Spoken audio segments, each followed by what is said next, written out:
मेरा अनुभव ऐसा भाव कहता है कि सांकेतिक भक्ति करो, संकेत मिलने चाहिए ठाकुर जी के कि हाँ ठाकुर जी भी हमको स्मरण, अरे हम ही भजते रहेंगे वहां से काम ना चलेगो, ठाकुर जी भी स्मरण करें हमारो, ठाकुर जी भी बुलावे हमको। मंदिर में रहते हो भगवन, कभी बाहर भी आया जाया करो, मैं रोज तेरे दर आता हूँ, कभी तुम भी मेरे दर आया करो, मंदिर में रहते हो भगवन, कभी बाहर भी आया जाया करो, मैं रोज तेरे दर आता हूँ, कभी तुम भी मेरे दर आया करो, मंदिर में रहते हो भगवन। कृष्णदास की भक्ति, वो 12 वर्ष तक रोज माला बना करके ले जा रहे हैं, ठाकुर जी को पहना रहे हैं और एक ही कामना कर रहे हैं, नाथ 13वां वर्ष प्रारंभ होगा तो मैं नहीं आऊंगा, तुम आओगे मेरे पास। ठाकुर जी आए उनके पास। हमने ठाकुर जी को बुलाया ही नहीं है तो आएंगे कैसे? और बुलावे में भी केवल हमने बोल दिया ठाकुर जी हमारे घर आ जाइयो, ऐसे थोड़ी हो गए। आपकी जिद भी तो दिखाई दे कि हाँ जिद्दी बन गए हो कि नहीं आना ही पड़ेगा, तब तो आएंगे ठाकुर जी। सबरी के विषय में कह रहे हैं कि महाराज गुरुदेव कह के गए कि एक दिन सबरी तेरी कुटिया पे जरूर आएंगे। उस दिन से लेकर के राम जी से मिलन के बीच में सैकड़ों वर्ष निकल गए और सबरी रोज उस मार्ग को सजाती है। उसकी भक्ति में किंचित भी आलस्य नहीं आया, किंचित भी दुर्भाव नहीं आया, किंचित भी भाव में न्यूनता नहीं आई, नित्य भाव बढ़ रहा है, नित्य सजाती है। आ जाएंगे, आ जाएंगे। हमारी भक्ति कैसी है? कल ठाकुर जी को उत्सव कर दिया तो अब यूं कह रहे अब ठाकुर जी 2-4 दिन ऐसे ही बैठे रहो, एक दिन कर तो दियो, इतना खर्चा किया आपके ऊपर। कल रात्रि में पूज्य श्री राधा कृष्ण जी महाराज जी यहाँ पधारे, उनके साथ बैठ के बड़ी मधुर चर्चा हुई तो एक ऐसा प्रसंग छिड़ा, ऐसी कोई बात हुई कि अगले वर्ष कोई बड़ा उत्सव होना है। तो मैंने कहा महाराज जी एक काम करें, एक इतना बड़ा उत्सव तो ये अलग से हो रहा है, फिर लाल जी का जन्म उत्सव भी होता है, तो क्यों ना हम लाल जी का जन्मोत्सव और ये बड़ा उत्सव दोनों एक साथ कर लें। बड़ी अच्छी बात उन्होंने, पूज्य श्री मलुकपीठ वाले महाराज जी कह रहे थे, वो बात कहते हुए कहा, बोले देखो जैसे मान लो कई लोग क्या करते हैं, ठाकुर जी का पाटोत्सव है और उसी समय हमने नया घर लिया है, तो लोग कहते हैं कि पाटोत्सव और गृह प्रवेश दोनों एक साथ हो जाएं। कई लोग ऐसा करते हैं ना, 2-2 उत्सव एक साथ जोड़ देते हैं। तो उस विषय में पूज्य मलुकपीठ वाले महाराज जी क्या कह रहे, वो महाराज जी की आज्ञा भाई कि भैया ठाकुर जी यूं कहते होंगे तेरो गृह प्रवेश और मेरो उत्सव अलग है, लेकिन इतनो कंजूस है कि एक ही पैसा में दोनों उनको करना चाह रहा है। अरे भैया तेरे गृह प्रवेश को सुख में अलग ले लूंगा, मेरे उत्सव को सुख में अलग ले लूंगा, दोनों सुख मुंह को अलग अलग लेन दे। ये तो वही बात है गई कि छाछ भी बनी है और रबड़ी भी बनी है। अब हम क्या कह रहे हैं, ठाकुर जी दोनों एक संग पाओ, अरे दोनों पावेंगे विस्फोट हो जाएगा पेट में। छाछ और दूध की सामग्री एक साथ नहीं पाई जाती, उनमें अलग अलग भाव रखना पड़ता है। ठाकुर जी वही बात कह रहे हैं, तेरो एक उत्सव घर को नयो कछु आ गयो, तू वही में मेरो उत्सव काहे को जोड़ रहा हो, मेरो अलग ही रहने देना, मेरो उत्सव अलग ते करियो, ये अपना उत्सव मैं दोनों को सुख लूंगो, गृह प्रवेश को सुख अलग लूंगो, बालकन के जन्म उत्सव को सुख अलग लूंगो, अपने उत्सव को सुख अलग लूंगो। इतनी सुंदर ये बात लगी, मैंने कहा बात तो सही है महाराज जी, पर हम बड़े चतुर हैं।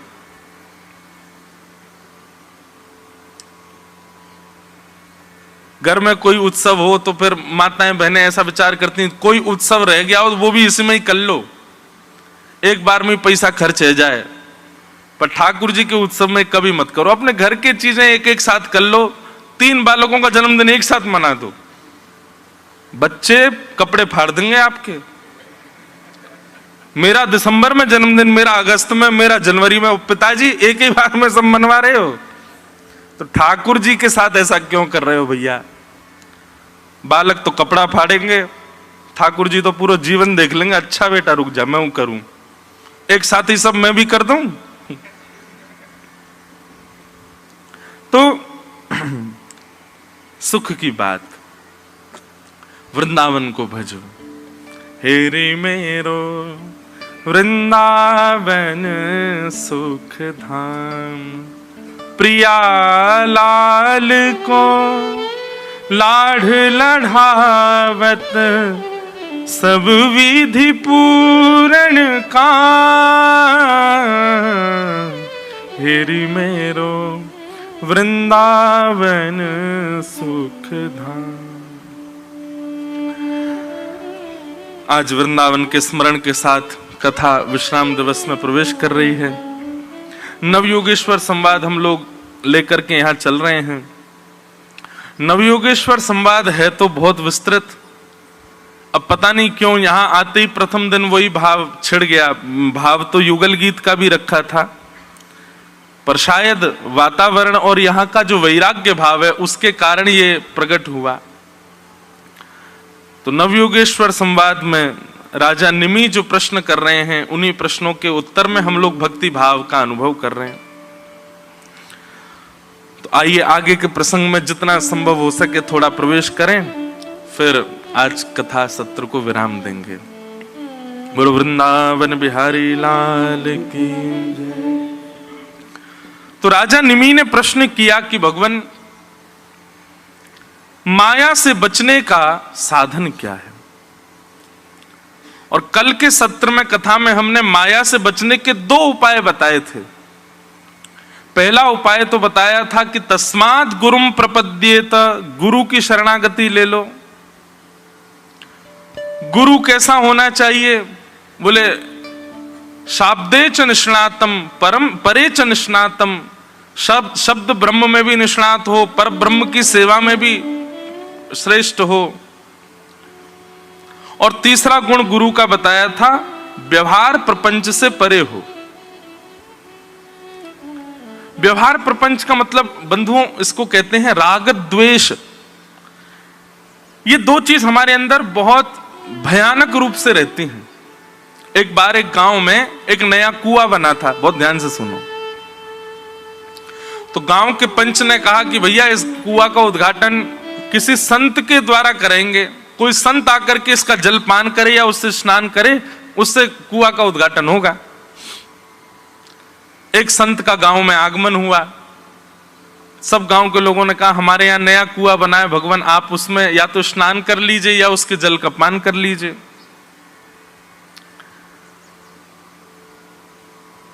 लेकिन पंच बोले भगवान कुआं तो बन गया, लेकिन उसमें ना थोड़ी दुर्गंध आ रही है। तो संत ने कहा एक काम करो, उसमें से 50-60 बाल्टी जल निकाल दो, थोड़ा नया स्रोत आएगा तो दुर्गंध चली जाएगी। लोगों ने महाराज खूब जल निकाल दिया, फिर भी दुर्गंध नहीं गई। सबने आकर के संत से कहा, बोले कि हमने तो 100 बाल्टी पानी निकाल दिया लेकिन दुर्गंध नहीं जा रही। संत ने कहा एक काम करो, तीर्थों का जल मंगवाओ, और तीर्थों का जल मंगवा करके बढ़िया उसकी पूजा अर्चना करा करके वो तीर्थों का जल कुआं में डालो, उससे शायद दुर्गंध चली जाए। गंगोत्री, यमुनोत्री, केदारनाथ, बद्रीनाथ और महाराज भारत में जितने भी तीर्थ हैं सब जगह के जल मंगाए, कुआं में डाल दिया। संत ने पूछा अब दुर्गंध गई तुम्हारे यहां गांव की कुएं की? बोले नहीं महाराज दुर्गंध नहीं जा रही है। संत बोले ऐसा क्या है? बोले चलो हमको दिखा के लाओ। गांव के लोग लेकर के गए। महाराज जी ने जैसे ही झांक करके देखा तो क्या पाया? कुआं के भीतर 2 कुत्ते मरे पड़े थे। संत बोले आपने इनको क्यों नहीं निकाला? गांव के लोग बोले आपने जल निकालने के लिए कहा था, आपने तीर्थ का जल डालने के लिए कहा था, ये नहीं कहा था कि इनको निकाल दो। अरे पागलों, पहले इनको तो निकालो। जब उन दोनों को निकाला, फिर उसके बाद 100 बाल्टी पानी और निकाला, तब जाकर के उसकी दुर्गंध गई। कहने को एक कथा है, लेकिन एक बहुत बड़ा सूत्र है। हम लोग अपने कितने भी अवगुणों का त्याग करते चले जाएं, मैं व्यसनी हूं, मैंने अपने व्यसन का त्याग कर दिया। मैं क्रोधी हूं, मैंने अपने क्रोध का त्याग कर दिया। काम, लोभ आदि, ईर्ष्या, ये सब मेरे अंदर हैं, मैंने धीरे धीरे करके सबका त्याग कर दिया। लेकिन फिर भी मेरे मन में शांति क्यों नहीं आ रही है? मैं अपने अंदर पवित्रता का अनुभव क्यों नहीं कर रहा हूं? तो फिर किसी ने कहा कि भाई गंगा जल पान करो, यमुनोत्री का जल पान करो, तीर्थों में भ्रमण करो, शायद तुम्हारे मन को शांति मिले। आप सब जगह भ्रमण कर आए महाराज, लाखों रुपया खर्च करके चारों धाम हुआ है, लेकिन फिर भी आपके मन में शांति नहीं, वो दुर्गंध जा नहीं रही है। तब किसी गुरु ने आकर के कहा, बोले क्या हुआ? बोले मैंने सब कर लिया, अपने सारे अवगुण त्याग दिए, तीर्थों में स्नान कर करके महाराज अपना शरीर पतला कर लिया मैंने, लेकिन फिर भी पता नहीं क्यों मन से विकार नष्ट नहीं हो रहे। तब गुरुदेव ने हृदय में झांक करके देखा तो क्या पाया? दो जीव मरे पड़े हैं भीतर। कौन? राग और द्वेष। तब गुरुदेव ने कहा पहले इन दोनों को तो निकालो बाहर। जब तक ये दोनों भीतर रहेंगे तब तक तुमको अनुभव दुर्गंध का ही होगा, तब तक तुमको अनुभव ऐसे विषयों का ही होगा। राग और द्वेष किसे कहते हैं? कोई आपके साथ अच्छा करे तो उसके प्रति आपके चित्त में प्रेम भाव प्रकट हो जाना। अरे देख कितना अच्छा है, हैं? इसने मेरे लिए ये किया, इसने मेरे लिए ये किया, उसके प्रति राग हो जाना। और कोई आपके विपरीत एक काम भी कर दे तो उसके प्रति द्वेष हो जाना। ये रागत द्वेष की जो स्थिति है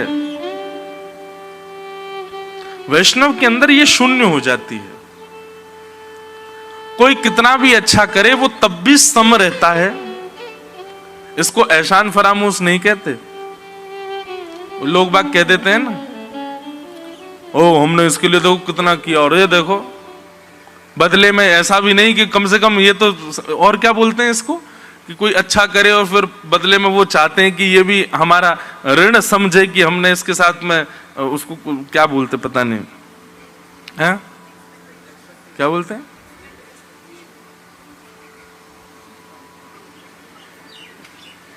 जय हो आपकी।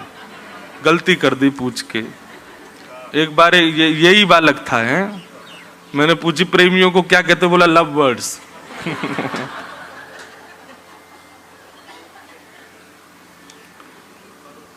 कुआं में जैसा पानी होगा वैसे ही तो निकलेगा।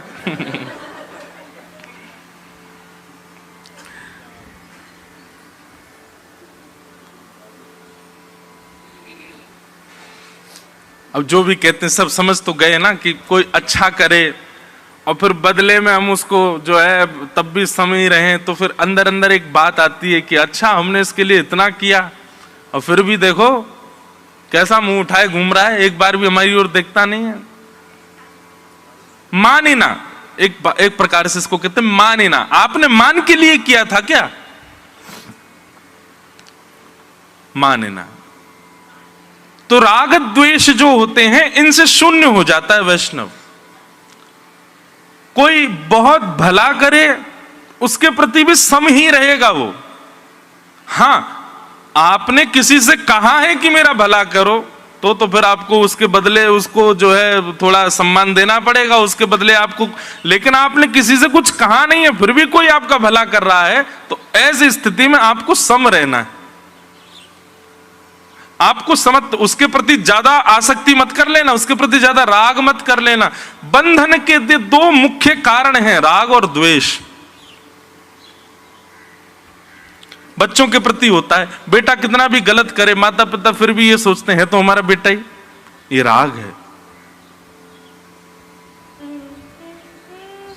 और कोई बाहर का व्यक्ति किंचित भी गलती कर दे, बेटा ने इतना बड़ा अपराध किया तो भी है तो हमारा ही, और बाहर का कोई इतनी गलती कर दे, अरे दुष्ट है, इसकी तो कंप्लेन करो, ये करो वो करो, इसको तो ये होना चाहिए, ये द्वेष है। वैष्णव में ये दोनों चीज शून्य होती हैं, वो दोनों में सम होता है। श्री कुंभनदास जी महाराज, उनके 7 पुत्र थे, लेकिन कुंभनदास जी परम वैष्णव हैं। उनसे कोई पूछता कितने बालक, तो कहते 1.5 बच्चे हैं मेरे। कितने? 1.5। क्यों? बोले एक तो जो है वो परम वैष्णव हो गया है चतुर्भुज दास, जिनका वो पद है गोवर्धनवासी सांवरे। और बोले फिर आधा बच्चा क्यों दूसरा? एक तो ये हो गया चतुर्भुज दास, दूसरा आधा क्यों है? बोले उसकी सत्संग में रुचि नहीं है, वो मंदिर बंदिर नहीं जाता, वो संत जनों को प्रणाम नहीं करता, पर वो गौ सेवा करता है, इसलिए आधा बेटा है वो। एक पूरा बेटा है और एक आधा बेटा है। और बाकी के जो 5 हैं, बोले वो तो ना तो मंदिर जाते, ना दर्शन करते, ना कथा सुनते, ना गौ सेवा करते, इसलिए उनसे मेरा कोई संबंध नहीं। वैष्णव भाव ऐसा उनके चित्त में रहता। अब हम लोग ऐसे हो सकते हैं? 3 बालक हैं तो 3 ही बताएंगे, चाहे तीसरा कितना भी निठल्ला क्यों नहीं हो। श्री गोवर्धन नाथ की, गिरिराज धरण की, वल्लभ विठ्ठल गिरधारी, यमुना जी के बलिहारी। वल्लभ विठ्ठल गिरधारी, यमुना जी के बलिहारी। श्री वल्लभ विठ्ठल गिरधारी, यमुना जी की बलिहारी। वल्लभ विठ्ठल गिरधारी, यमुना जी गोद में उठा के बैठा लो महाराज जी। श्री वल्लभ विठ्ठल गिरधारी, वल्लभ विठ्ठल गिरधारी, श्री वल्लभ विठ्ठल गिरधारी, वल्लभ विठ्ठल गिरधारी। श्री यमुना जी की बलिहारी, श्री यमुना बलिहारी। जय जय वल्लभ विठ्ठल गिरधारी, यमुना जी की बलिहारी। वल्लभ विठ्ठल गिरधारी, यमुना जी की बलिहारी।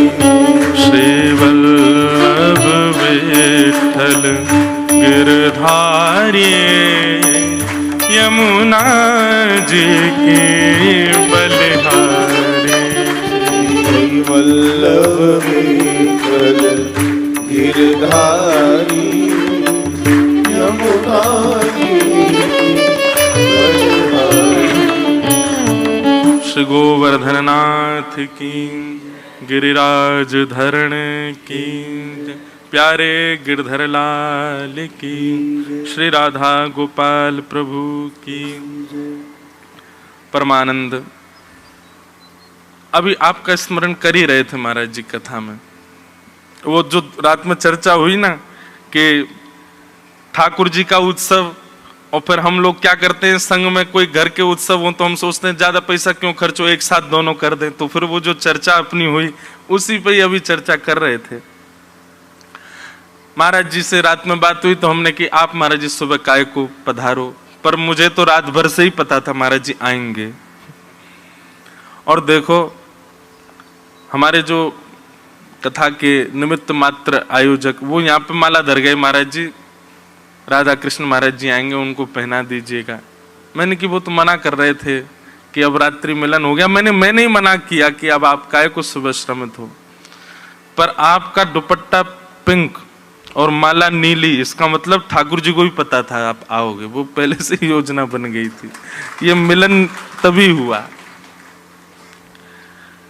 आहा, श्यामा जू की गुलाबी चुनरी और ठाकुर जी को नीलो उपरना, दोनों उनको मेल भयो है। तो हम जो विषय कह रहे थे बंधुओं,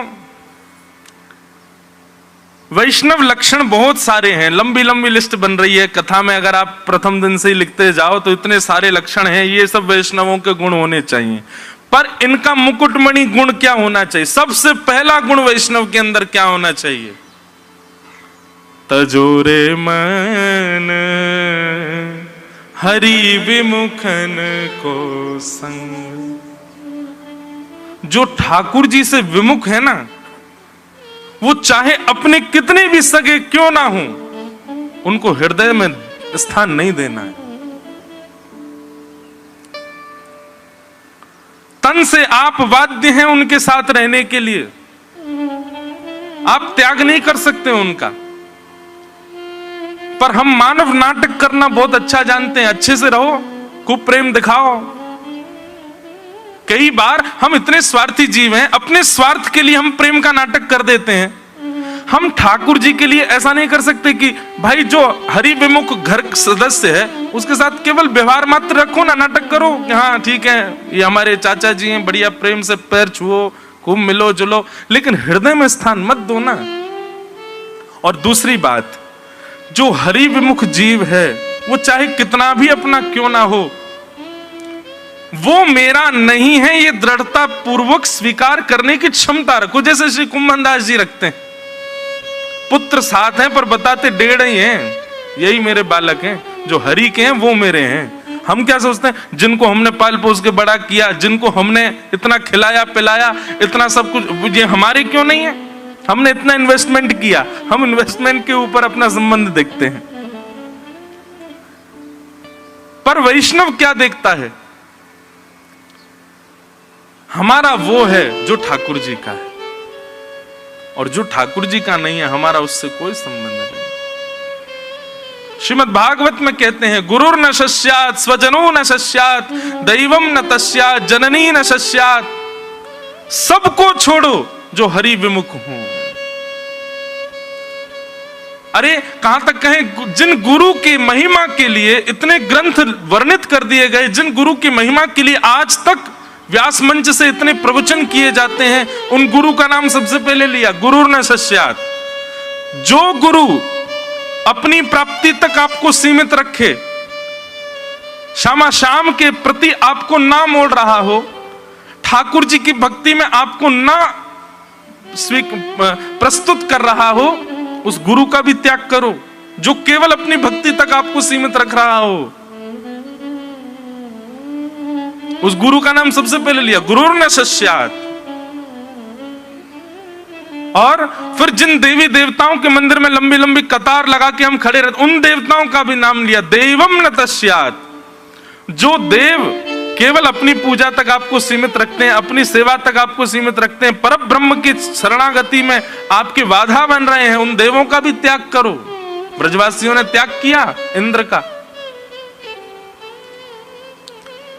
पतिश्च शस्यात्, उस पति का भी त्याग करो जो भगवत मिलन में बाधा बने। अब यहां त्याग मानसिक त्याग की बात है, शारीरिक त्याग की बात नहीं है।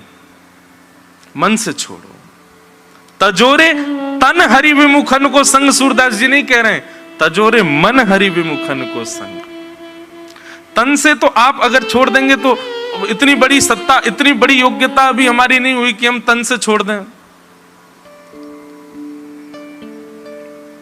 करमेती बाई जी के प्रसंग में एक भाव पढ़ने पर आया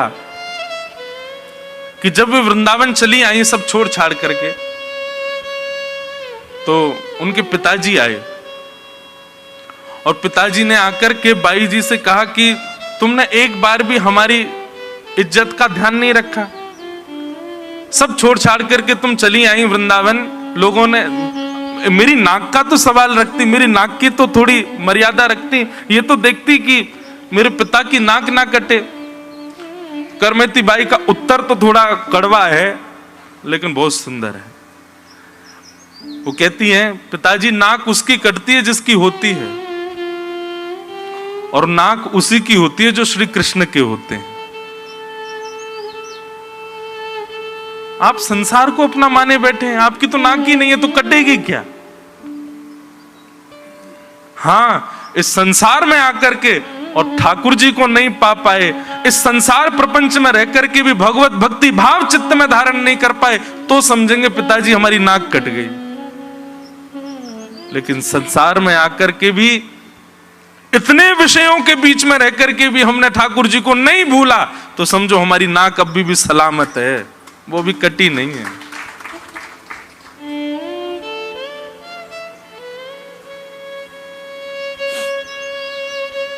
वैष्णव गुणों में सबसे श्रेष्ठ गुण, सबसे मुकुटमणि, सबसे पहला गुण अपने भीतर ये लाओ, जो हरि विमुख हैं उनको मानसिक संबंध मत रखो, उनके साथ उनके व्यवहार मात्र करो बस। तजोरे मन हरि विमुखन को संग।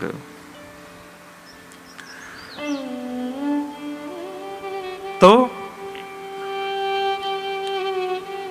व्यवहार प्रपंच इसको कहते हैं। तो गुरु में 3 गुण होने चाहिए, शब्देच निष्णातम, परेच निष्णातम, और तीसरा व्यवहार प्रपंच से शून्य।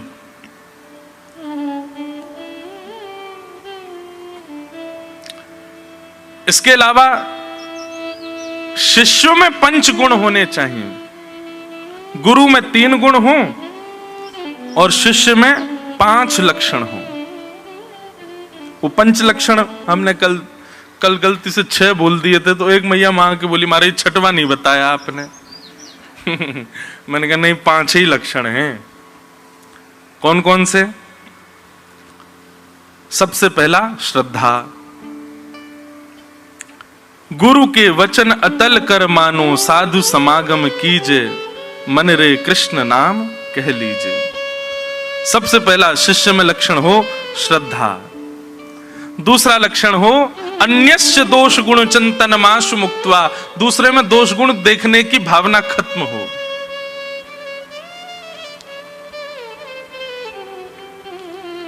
तीसरा, एकाग्र भाव से सत्संग और भजन में बैठ करके उसका चिंतन करना, भाव से श्रवण करना, उसी को प्राणायाम कहते हैं। तो श्रद्धा होना, अन्यों में दोष गुण का चिंतन ना करना, एकाग्र भाव से कथा सत्संग आदि श्रवण करना, और चौथा गुण बताया था मौन रहना, ज्यादा से ज्यादा मौन रहो, जब कहो तब हरि चर्चा ही कहो, उसके अतिरिक्त भावों में जितना हो सके मौन रहो। और 5वां लक्षण, सत्य का आचरण करो, सत्य बोलो। सत्य का स्वरूप होता है, अच्छा एक बात कहें बंधुओं, जिस व्यक्ति के सन्मुख आप असत्य बोलने में घबरा जाते हो, जिस व्यक्ति के सामने असत्य बोलने में आपकी जीभ लड़खड़ा जाती हो, समझ जाना कि वो व्यक्ति सामान्य नहीं है। और जिसके सामने असत्य बोलने में कंचित भी संकोच नहीं होता, बड़े बड़े सुंदर ढंग से आप असत्य बोल देते हो और बड़ा बनाव धनाव करके, मतलब बहुत अच्छे से, ऐसा कि सत्य सा ही प्रतीत हो, और उसके सामने आप असत्य संभाषण कर देते हो, आप में तो दोष है ही। जिसके सामने आप बोल पाए वह भी कहीं ना कहीं भजन मार्ग से विमुख है, इसीलिए उसके सामने असत्य प्रकट हो गया।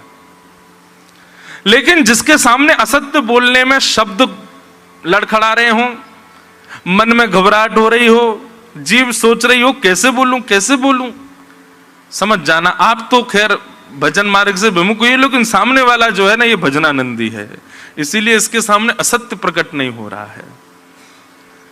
ठाकुर जी के सन्मुख चले जाओ, आप असत्य नहीं बोल पाओगे। दुनिया के सामने असत्य संभाषण हो जाए, श्री राधा वल्लभ जी के मंदिर में खड़े होकर राधा वल्लभ जी को देखते हुए आप असत्य नहीं बोल सकते। वहां दुनिया के लोग कान पकड़ते दिखते हैं, क्योंकि सब सत्य ही बोलते हैं। ऐसे गुरुजन हो, ऐसे परिवार का कोई व्यक्ति हो या कोई भी अपरिचित व्यक्ति, जिसके सामने असत्य ना बोल पाओ, समझ जाना भगवत भाव उसके चित्त में विराजमान है। 5वां लक्षण शिष्य का है सत्य का पालन करे। 5 लक्षण शिष्य के, 3 लक्षण गुरु के।